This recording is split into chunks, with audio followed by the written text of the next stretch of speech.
న్యాయం వైపున ధర్మం వైపున గలం విప్పండి అని అందరికీ రిక్వెస్ట్ చేసినాం. చేసిన తర్వాత కొన్ని పార్టీలు వచ్చాయి. నువ్వు చెప్తా ఉన్న ఇండియా కూటమికి సంబంధించిన పార్టీలు, మిగతా పార్టీలు వచ్చాయి, కాంగ్రెస్ పార్టీ రాలా. కాంగ్రెస్ పార్టీ ఎందుకు రాలేదు అని కాంగ్రెస్ పార్టీని అడగాల.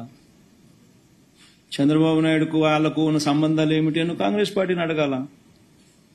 రేవంత్ రెడ్డి ద్వారా చంద్రబాబు నాయుడు ఏ రకంగా కాంగ్రెస్ పార్టీ పెద్దలతో కాంటాక్ట్ మెయింటైన్ చేస్తా ఉన్నాడని కాంగ్రెస్ పార్టీని అడగాల. రాష్ట్రంలో జరుగుతా ఉన్న అరాచకాలు కళ్ళ ఎదుటే కనిపిస్తా ఉంటే, మణిపూర్లో ఏమో ధ్వజమెత్తుతాడు, ఆంధ్ర రాష్ట్రంలో అటువంటి గొడవలే ఇక్కడ జరుగుతూ ఉన్నప్పుడు, అంత దారుణంగా అగత్యాలు జరుగుతూ ఉన్నప్పుడు ఎందుకు మరి వచ్చి మద్దతు ఇవ్వడం లేదు? అడగాల కదా. అంటే వాళ్ళకు అనుకూలమైన రాష్ట్రంలో ఏదైనా గొడవలు జరిగినా అడక్కపోవడం ధర్మమేనా? వాళ్ళకు వ్యతిరేకంగా ఉన్న రాష్ట్రాల్లో మాత్రమే గొడవలు జరిగితే అక్కడ మాత్రమే ప్రశ్నించడం న్యాయమేనా?